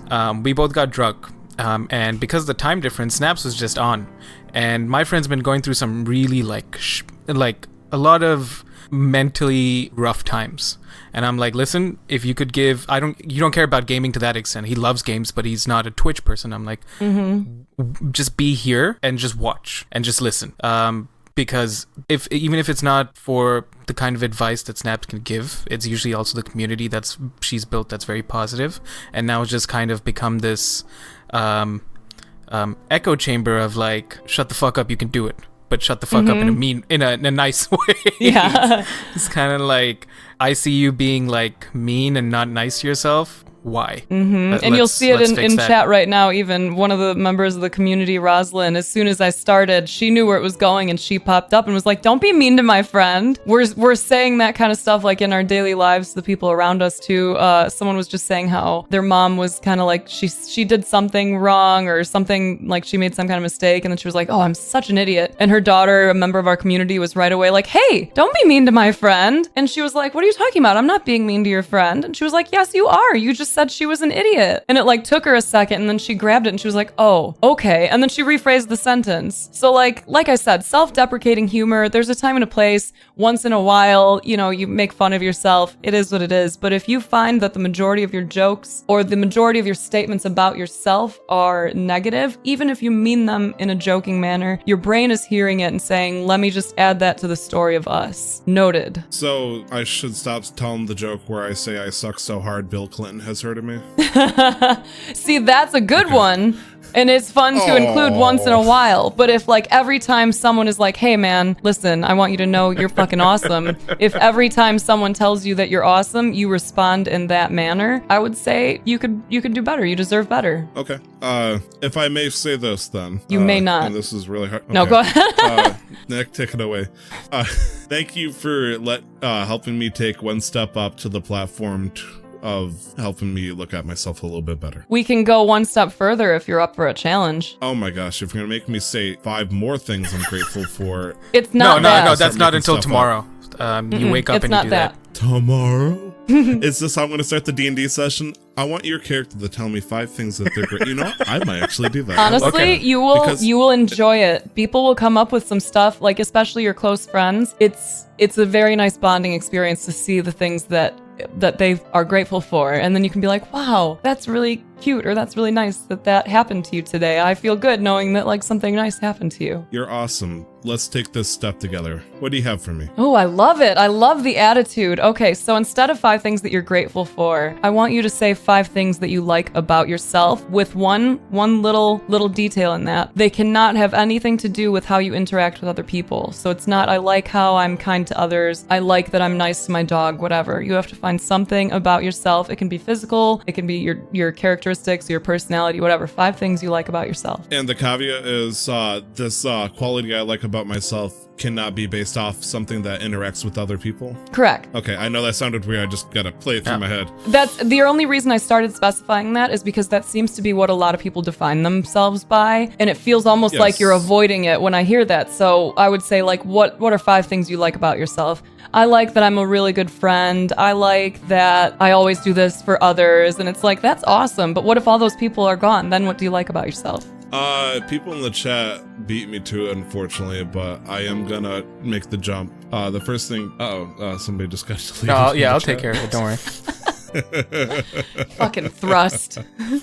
Apparently, my wife started this. I am grateful for the fact that I can grow out facial hair in any different way. I know that's a physical description, and I try not to be superficial at times. That's fine. You can like the way you look. It is okay. It's the comparison that fucks you. If you think that you're better looking than someone else, then that's when it's kind of rude. But if you think you're fucking handsome, you got a badass beard, love that shit. I got a fucking fantastic beard. That's what's up. I agree. Yeah. Anyways, throughout the years since high school, the one thing I've been grateful for, and I see this with other people, and they have to take, alternative routes. I've been able to try so many different hairstyles and beard styles throughout the years. I've been able to, just do something different every single time. I used to dye my hair black, and my hair is curly, so I had a giant black curly afro at the end of high school throughout the college. I've been able to grow facial hair pretty much like I'm one step away from Sasquatch at times, but thankfully because I am a blonde, it doesn't look nearly as imposing, and I like that. I don't like that I can grow a beard, but it doesn't have to be the defining feature necessarily. Okay, so that's a good one right there. Oh shit, that's one. I like that I can sing and play the kazoo in a empty truck and enjoy it. That's dope. 2. That's a fun fact. I do love. I just like singing in the truck and kazooing when I'm driving at times. It's random as fuck, and I love it. Okay. 2. Ooh, man, this is actually kind of hard. It's weird because you for somebody who doesn't do this often, I feel like the first step is usually hard. Just try to start pulling things out. I'm grateful for my tattoo. Okay. Is that a thing? Okay. You like your tattoos? That's cool. It is a part of you, so I'll count that as 3. I interacted with Zelda. Sorry, Link. Oh, you made the mistake. You made the mistake. Sound the horns of war. They're coming for you, Tyler. Let's see. So you have 3. I'm grateful. Let's see. I'm grateful that I can. I don't know how to word this in the sentence structure, but as a person who often jumps to conclusions just based on first thoughts, I am grateful that I can rethink my actions before I commit to them so I don't make a mistake. I know that technically counts as interacting with each other. I think that this is good. I would say that would be you saying you're proud of some of the self-awareness you've cultivated to this point. Because there's times where sometimes, I'll say it anyways, but I'm grateful for my foresight. Like, I can see what's going to happen if I do this. Do I commit to it? And sometimes I say, fuck yes. That's great. Chat is trying to give me freebie examples. They're really trying, because honestly, sometimes you need a bud to be like, okay, let me tell you some of the things I like about you. This is the last one. Yeah, how many do we have so far? 4. You're on 5. So you have one more. So this is your last one. Okay. What was the first one? The beard. Beard, kazoo, self-awareness, and your tattoo. Yeah. Yep. Yeah. Okay. And guys in the chat, they're wanting to say the voice and whatnot, but it's like, well, technically that's me interacting with other people. I do like having the sultry tones at times, and it's not technically that you're interacting with other people, because you also said you like to sing in your car or in the truck. So if you were to like be walking around your house talking to self, or if you listen to a podcast episode of yourself and you're like, damn, my voice is pretty dope, I think that counts. So, question for you guys. I know the question's on me right now, and we're running a little past our time frame. So, I don't give a fuck. I'm patient. Good, me neither. Anyways, when you talk to yourself in your head, when you ask yourself a question, do you hear it in your own voice, or is it like a more muted version of your voice? Or I don't know that it even has a voice. It's like the words you don't hear but you feel. That's weird. I hear my voice. You hear your voice in your head? I hear. That's interesting. When I ask myself like the big questions, I hear my voice when it happens. Like, just regular thinking, it's like, it's thoughts, it's synapses doing its thing. But it's strange because, especially if I'm like, what would my mom do? And this is weird. I don't think I've ever told anybody this. If I'm faced with a situation, I'm like, what would my mom do?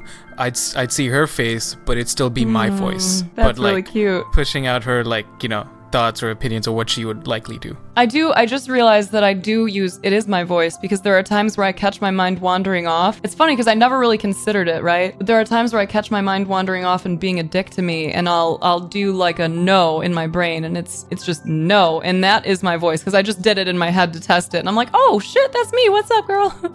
Got it. Okay. But I am gonna take my wife's recommendation because she's right. I just needed the proud in the right direction. The last thing I'm grateful for, praying for you. I don't know. That you what like I was trying about to go with that yourself? word. Thank you. Anyways, is my passion. If I commit to something, I am one of those 100% all in kind of guys. Nick knows this and all that. If I see something I want to do it, and if I make the jump, I'm jumping in head first. I want to do this. I'm gonna give it my all. Sometimes I'm kind of like a sparkler. After doing it hardcore for a little while, I start to get burnt out, which is a common occurrence. But as long as that passion and the motivation is there, I'm going head first all the way in. I mean, like I said, I'm playing a Minecraft server that I'm enjoying playing, even though everybody else is gone, and so it's like I can't interact with other people, but it's like I can still keep building, so let's do this. You know, and that I do like that burnout sensation, that the feeling of like that fizzle at the bottom, that's a very clear indicator that the self-care time that you have for yourself isn't enough. So you said you have some time like in the beginning of your day, I think, or towards the end of your day where it's just for you. But if you're truly passionate about something and you really are someone who's committed, there is a potential for you to go year round feeling super strong and never have that fizzle out if you can take good care of yourself. And that includes with your thoughts. Okay. Kind of a cool thought, right? For someone who tends to like be a badass and want to work really hard at stuff, the idea that you could maintain that hard work longer, it's pretty exciting. I don't know why, and this is completely random, humor me this.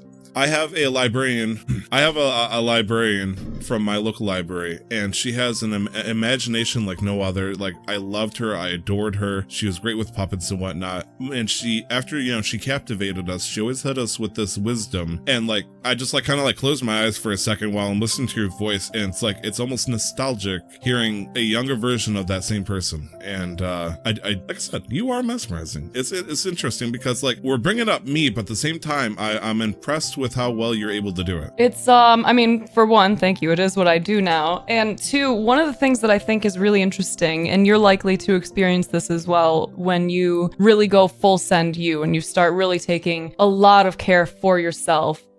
We all eventually wind up realizing that we have the same knowledge, like that all the stuff that seemed really cliche growing up actually was the truth. We just didn't understand how it worked. You know, like when you're having a rough day and someone says, just smile, you want to tell them to fuck off because it seems so stupid that they're going to be like, just smile, you'll feel better. But as we've learned, that does cause a chemical reaction in your brain that can actually lead to you feeling better. You know, keep your head up, your posture impacts the way you feel about yourself. There's a lot of little things that we've been hearing in bits and pieces throughout our whole lives that when you actually start committing to yourself become very clear, like why they matter, why it works. So what I've found is that like the stuff that I'm advising people on, like I'm not telling you anything different. I'm just trying to find a different way to tell you the same thing that people who feel good know, and that's that it starts with you. I think what stands out about the way you approach the mental health stuff is it's not like you're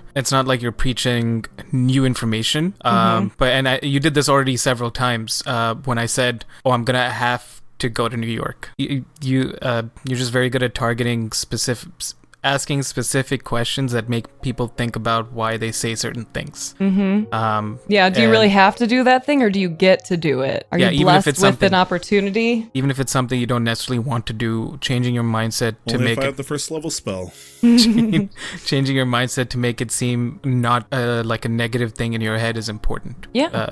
Because if you go into the experience thinking it's going to suck, this is something I have to do, how likely are you to really enjoy that experience? If you go into it thinking this is a new experience, I'll see where it takes me. This layover or whatever, this quick trip you have to New York, you might wind up with a really dope experience out of it where you'll be like, damn, how cool that I had to go here in order to go where I was going. How lucky am I that I had this narrow window for a dope experience or opportunity. Right. And everything we've discussed today, I think that's the issue. Like mental health is so affects so many different people. There isn't like one specific type for gamers. There's no gamer disease. Addiction is a thing, but there's no gamer disease.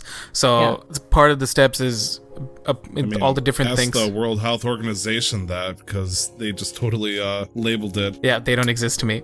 There are things you can do on a daily basis, which we've already started like kind of practicing on this episode, that will help anybody regardless of their situation in life. Absolutely. And just for clarification on like the World Health Organization classifying, like creating that gaming addiction disorder, there's a reason for that. It's not to try and like vilify or make gaming seem dangerous. It's just for treatment options. It makes it easier for parents and for kids to understand what they're going through and that they're not alone. Like a lot of us understand that addiction across the board is addiction, is addiction, is addiction. The way it works in your brain is very similar. But if you aren't familiar with that and you are doing this thing all the time over and over again and your health is starting to deteriorate because of it and your mental health is deteriorating because of it, and there isn't any information out there that says like, hey, this is an example of an addiction, here's some things you can do to help yourself, you might not ever get that help. So I think it's actually a good thing that it's listed now, because parents are finally aware, like, oh shit, this thing that I thought was just like a part of kind of natural childhood, like getting a little bit more angsty or whatever, plus playing a lot of video games, could actually be a sign of something deeper. I'm gonna tell them to dial back the gaming a little bit. We're gonna get them in therapy or in a counseling session and talk about what it is that makes them feel like gaming is all they have and is driving them back to it. Right. I guess the part of me that bothered me was not so much as the classification, was maybe more so the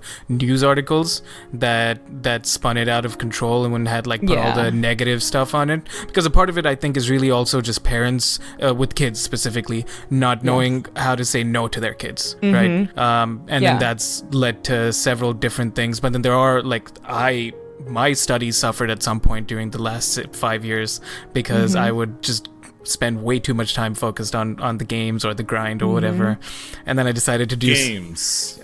That sounds plural. Game destiny, and then I decided to put all that energy towards something a little bit more productive, like this. Yeah, I think it's more beneficial than anything. But I agree, as a gamer, it irks me the way that is twisted and mocked when it's just another way for people to hopefully gain some insight on themselves and start feeling better. Tyler, any thoughts about everything we've discussed so far? This whole topic has been insightful for me. I was anticipating something like this. I was, admittedly, to Nick here. Sorry, to OR, the Thank you. 11th, the 11, to Eleanor.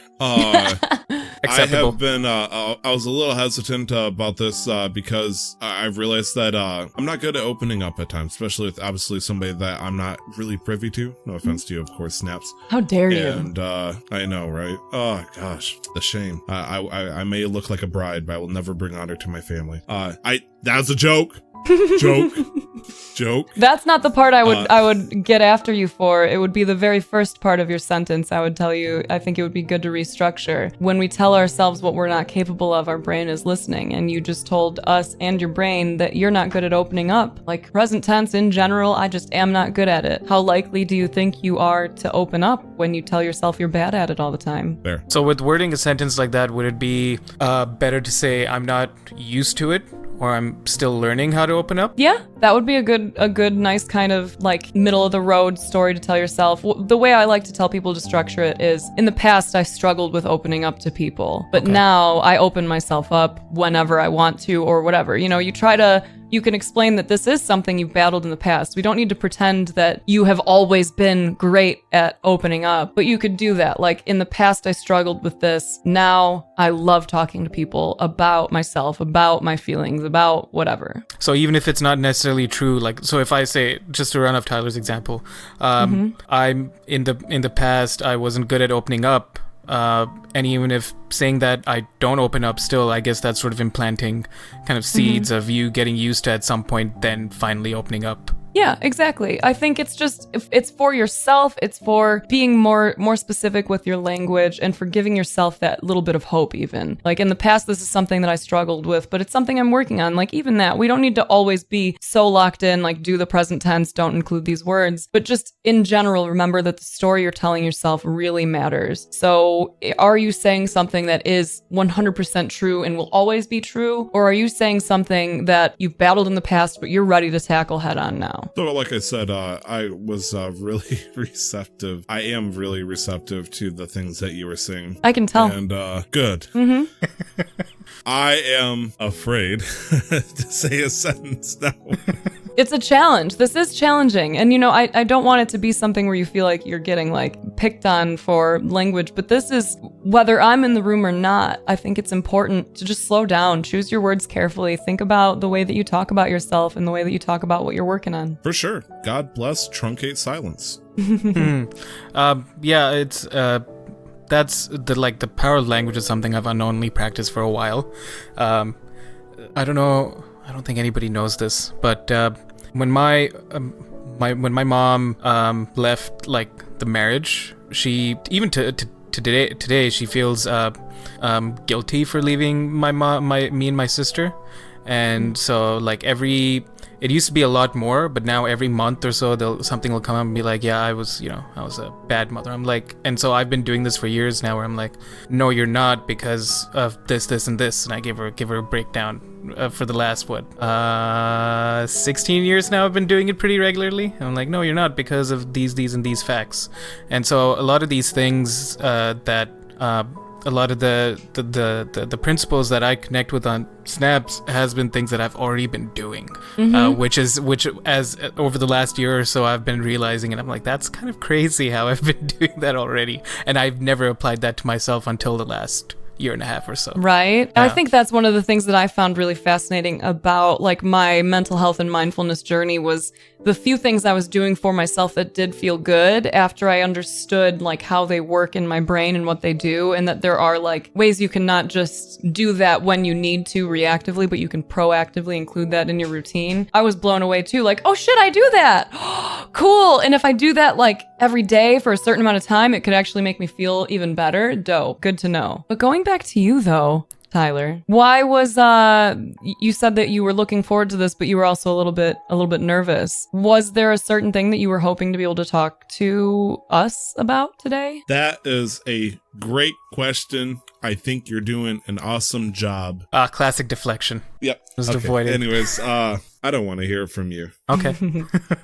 I thought the focus would be about video game and depression in particular, which is something I have battled in the past. I'm doing a lot better with it nowadays, but it was a leading factor in my life in an earlier part of my years. And I thought, and I was worried that it was going to be an old wound that was going to be opened up again. And so I was curious to see how this was going to roll out, and it did roll out in a way I was not expecting, and I really appreciated it. And, quite frankly, we can still talk about video games and, depression and, things that are correlated, but technically we covered a good chunk about that, how it leads to video game addiction. And I am walking across an open field and I am looking for the bouncing Betties right now, and the way I'm trying to speak to you. And have I triggered any yet? No, I think you're doing really well. I think honestly what I'm looking for out of this is getting to the root of things, right? And one of the things you just touched on is something that a lot of people, myself included, have struggled with in the past, which is that feeling of, I feel good right now, what is about to break? I feel great, but something is going to go wrong. And I hear it from people in the community all the time, man, I'm having such a great week, but now I'm nervous because that means something bad is going to happen soon. And that is not the case. I said that the other day, I'm pretty sure. Yeah. One of those days where you were just the ball's going to drop soon, something's going to happen. This is too good, yeah. Yeah. I'll have a great day on my work as a truck driver, and then I'm just frightened on my car ride from the warehouse back to the house because I drive through farmland, which means deer. And so it's I'm sitting there I'm usually actually more vulgar towards the deer than worried about myself. I dare you bastards, come out of the road. I'll take you over now, Kakarot. But yes, I do anticipate that, I am going to have a great day, but I'm also prepared for the worst just in case something like that happens, because I notice if I am 100% super optimism and something bad happens, I become from either manic to depressive, or the stress just kind of tilts me over almost immediately. And so I do try to keep a little grain of salt on me just in case. Interesting. So all right, I figured you're gonna say that. Let's see what your trap card you activated. What I've found is that in situations like that, where you're concerned that your day is in jeopardy or your life is in jeopardy because you're happy, a lot of times I've found that it's because you're basing your happiness on something external, even if it's just the idea of you having a good day, right? Versus going into your day knowing that things in the day could go wrong. You could have a day that people would describe as bad, but you could still be happy through it. And that's where I'm very grateful to be now, is I like to make a distinction between happiness and joy. And some people have it the reverse, right? That one is internal, one is external. But for me, happiness is something that is a part of us. Happiness is what you started out as when you were young and curious and excited about everything, before you had everyone else's expectations piled on you, before you consumed media that told you how to be, before you started interacting with your world in a way that was sometimes painful. You were a jubilant child, like most people were. And then for some people, it starts very young. Like I started battling anxiety and depression when I was like 10 years old. So it can be hard to remember that, but I do firmly believe that at our core, all of us, we are happy. We just don't know it yet because we haven't found a way to connect to it. So the happiness that I have right now, I'm very grateful for it because I know that everything in my life could burn down. And I mean that like everything. I could lose my relationship, which is a wonderful thing in my life. My house could burn down. I could lose my dogs, my family. I could be broke again, get evicted, whatever. I will still be happy because I am happy to exist, because I'm happy to learn and experience, because I'm happy for every opportunity that I'm here. Now, joy though, joy is something that you pursue externally. Joy is something that kind of helps you tap into that happiness faster. You experience moments of joy, like I saw you having little moments of joy as your wife is feeding your dog treats, right? Like that's something. Look, I am trying, and I will focus on you as best as I can. But when I have the cutest little creature in the background of my camera eating treats, yes, my eyes might have tilted a little. We got no beef. I think it's a great thing. It's another example of joy versus happiness, right? So if you're basing your happiness on what is actually joy, then it's a scary prospect. You start your day and you're like, I'm feeling joyful because things have gone right for me so far. You know, wife made me a great meal. I'm going out in a job I enjoy. I'm safe. My dog got some extra treats. Fuck yeah, today. But that idea that joy could go away means, fuck, I might be left with nothing. What if this happens? What if I get hurt? What if the truck breaks? What if the dog is sick? Whatever. Then suddenly there's that fear of spiraling and losing yourself. So all these things I'm telling you, all these things that we've been kind of working through up until this point, practicing gratitude, learning to like yourself a little bit more, learning to empower yourself with words, thoughts, and actions at every chance you get, gives you this unshakable happiness. And because happiness is your core, it can exist simultaneously along with sadness, along with grief, along with anger, frustration, and joy. Does that make sense? Absolutely. So that's what I would wish for you, is that you can grow and build this confidence in yourself to where you know today could suck. Today could go absolutely the worst way possible, but I am and will be okay. I am and will be happy because it is me. The only thing I have to do is let go of this in order to reconnect to it. I need to stop and sit and be still and let this bullshit world wash away. I need to stop and sit and be still and stop being in my past or stop freaking out about a future that might not ever be here. I need to exist in this second and know that in this fucking second, I'm alive. I have another chance. I'm okay. SheSnaps, the mental masseuse. I like to massage your brain places. Mental or emotional or both? The emotional, I feel like if you say emotional, maybe the emotion masseuse. Because the emotional masseuse is like, I'm rubbing your back. Yeah, but I'm crying. Honestly, I am a very emotional person these days too, so That's just so that probably tense. would. You know, like if anyone's watching this, right, my face gets red really easily, especially like when I'm a little bit overheated. It's a little warm in here. But like I'm a very emotional person these days, so I get flushed when I feel certain feelings. And as I'm watching you and your face, like there's two things I'm seeing here, right? I'm seeing LR, who's just smiling with this beautiful like, I know how this feels. It feels so good. And then I'm watching you and I'm seeing that for what might be the first time in a while, you're starting to think, holy fuck, I might be okay. I might not have to fear depression coming back and kicking me in the nuts. And that like makes me feel great because I can usually tell when people are hearing what I'm saying but not believing it for a second. And I can feel that there's this ever so slight tug from you that makes you think maybe she's not full of shit. And that for me was what got me going. It makes me feel good, and it also makes me feel emotional because I know that if you take this and run with it, I've been doing this for myself for a year and almost 10 months. That's it. Nearly 2 years of dedication to my mind and body has led me to a point where my happiness is so fucking unshakable. People have said and done some of the worst things you can imagine to me. I lost my dad at the beginning of this year unexpectedly, and it broke my heart for sure. But what I learned through that experience is that happiness and grief can coincide. And that was empowering to know that I could experience my grief without drowning in it, without losing myself in it. And whenever I have an opportunity to kind of bring that message to someone else, even if they have that ever so slight tug pulling them towards it, it makes me want to cry because I know you're about to go on the most joyful fucking journey of your life.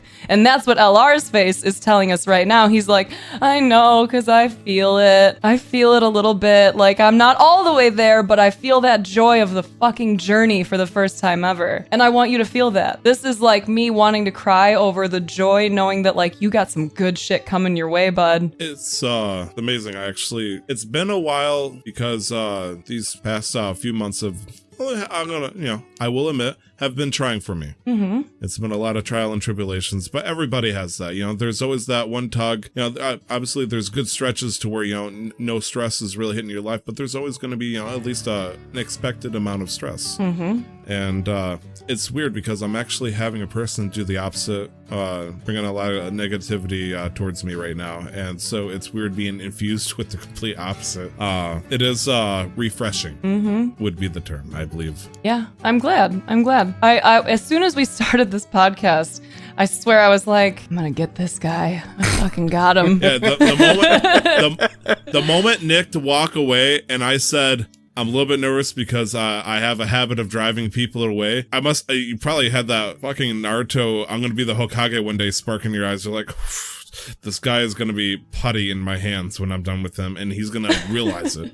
I don't know if you want to hear this or not yet, but because I don't want to make you feel self-conscious, but it was before you even spoke. It was just like when people are happy with themselves and they feel present, we tend to not be as fidgety. We tend to not be as uncomfortable with silences or without like contributing to what's going on, right? So the first thing that I noticed as soon as we had all of our camera feeds up together is that you seemed to struggle just being in your own skin, just sitting still for a second and like waiting, so to speak. So I was like, he's antsy. He's jumping out of his skin right now, but he's holding it back to the point where it's, camera angle movements and silly, like, funny gestures and stuff versus just, let's see where this goes. And that was my first clue. It wasn't even the words you said. It was just the feeling that I got. Like, this guy doesn't know how fucking great he is yet, and I can't wait for him to see it. Fair enough. Nick, I think I'd like to keep the party going on afterwards, but I think that's going to be an excellent cut for the podcast. I think so too. We found a fantastic place to stop. I hope anybody who gets a chance to listen to this takes away something and starts applying it to their day-to-days, because everybody, as Snap said, everybody deserves to be happy. I think it's a right that we're given and we need to take full advantage of, and some people unfortunately have to learn how to get there, but they deserve to get there. Yeah. Amen. So we're gonna go back to some cleanup duty and the more video game side of things. We've just got some game releases coming up this day in gaming, and then we'll get a chance for Snaps. If you're just hanging around for a few more minutes, you'll be able to plug in all your shit and tell people where to find you. Can I just add one more thing to this to wrap up our little conversations? Tyler, your wife's in chat, which is fucking dope that y'all are like a team effort for this. If you don't have anything going on after this podcast, or if you are willing to postpone the work that I know you have to do or would like to do, I don't do this until tomorrow. I always wait one day. Nice. So then tonight, when you finish with this, go in. My God, don't worry. Do that after. That's an after. The first thing that I think you and your wife should do is grab a pen and paper and sit and talk. And these are the questions that you're going to answer, okay? What kind of life do we want to live and why? And then what kind of people do we want to be in that life. And then after you have decided on that, and that can take a long time, and I'm encouraging you to get to the root of it. Not I want to be wealthy, but think about what that wealth might mean to you. What kind of life do I want to live and why? What kind of person do I want to be in that life? So both of you define that together, write it down, and then from there, plan out a routine that allows you to become those people and live those lives. Because that's really all it is. It's a very simple process. It's not easy, but it is simple. You define what you want, and then you do all the research and all the work it takes to get there. So I decided what kind of life I wanted to have. I decided what kind of person I wanted to be in that life, and every single day I work towards those goals. Nothing else. It's not about the numbers. It's not about the money. It is about those goals. What kind of life do I want to live? What kind of person do I want to be in that life? And since you have a very clearly supportive wife in chat, I think y'all are about to have a great fucking conversation about this. And then at the end, y'all can have that real great sex that is unburdened from thoughts of all the stuff we just talked about today and is like fresh start sex. You know, fuck it. It's a joke. It's going to be the best 3 minutes of her life. Fresh start sex. It's gonna be great. So that's my final challenge to y'all is do that together tonight while this is all at the surface and for with her you. in the shower or hold hands. Yeah. Yes. All right. So we're going to move up to game releases. Just a little bit of housekeeping before we close off here. We've only got a few games, so it's going to go quick. Destiny 2 Shadowkeep is out. October 1st, PS4, Xbox One, and PC. It's going to be on Steam, so again, if you haven't preloaded it on Steam, make sure you go and do that. It is a big file. I believe it is 84 gigabytes. You Know a Girl Who Chants Love at the Bound of This World, October 1st as well, PS4, Nintendo Switch, PC. It is a visual novel. I was about to ask, do I know? Yeah, what are you talking about? Did you just throw a bunch of words together? I wish I did, but that's what's listed here with that I put down, so... Ghost Recon Breakpoint, October 4th, PS4, Xbox One, PC, and Ghostbusters, the video game remastered, October 4th, PS4, Xbox One, PC, and Nintendo Switch. Which is interesting. Yes, this is the original, so this is an actual remaster, not a remake of the original video game. And now for this day in gaming, September 30th. Starting in 2003, we've got Halo Combat Evolved. Came out on the PC in 2003. Now happy 16th birthday. So wow, this that's is a big birthday. Yeah, right there. well, this is not. So I wanted to clarify. This is not the first time this game came out. This game came out in 2001 originally for the Xbox, but this is when it came out on the PC, and this is what started the whole FPS cycle for me. So I just wanted to note that out particularly.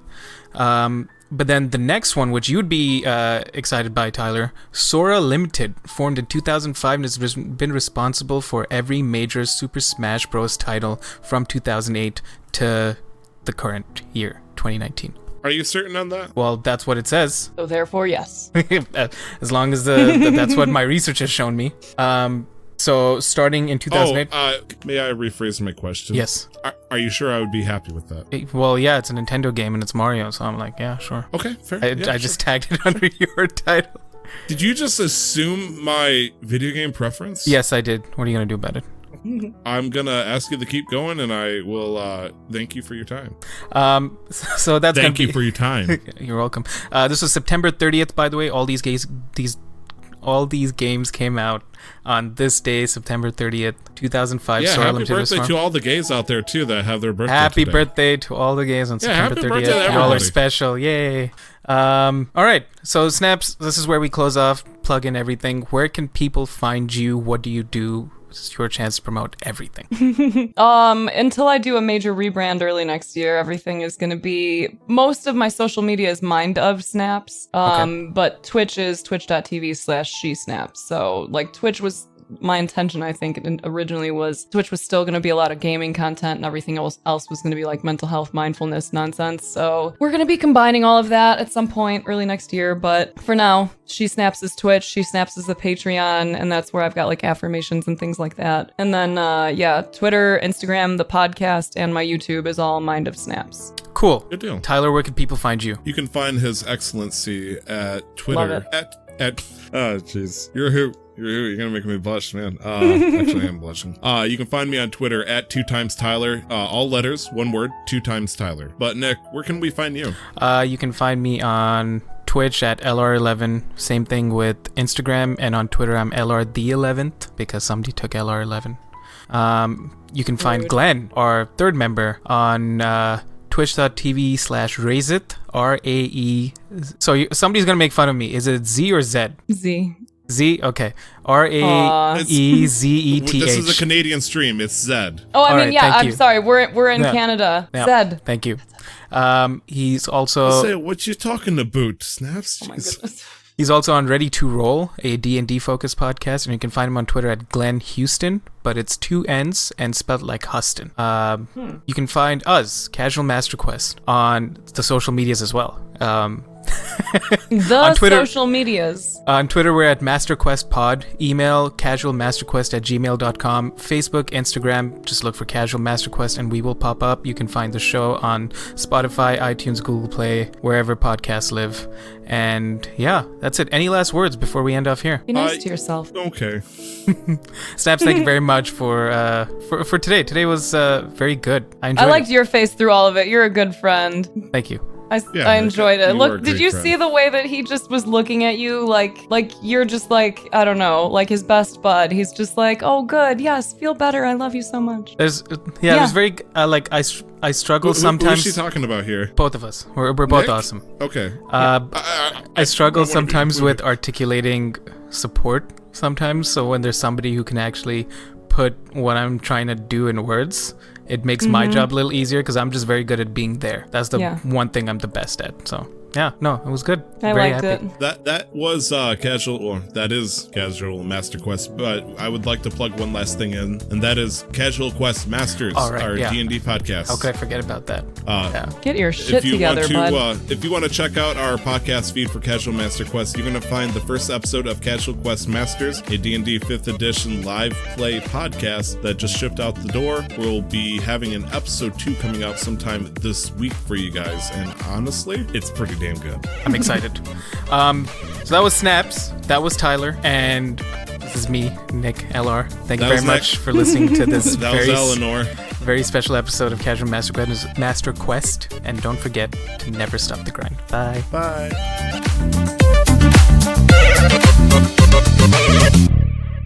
The intro to the podcast, titled Casual Master Quest, was paid for and produced by the wonderful talent Revelries Music. You can find more of their work at soundcloud.com/Revelries Music, or just click on the link in the show descriptions. The background music is the album Top 50 Best Classical Piano Music by Brilliant Classics. You can find out more about Creative Commons at www.creativecommons.org/license/by/4.0.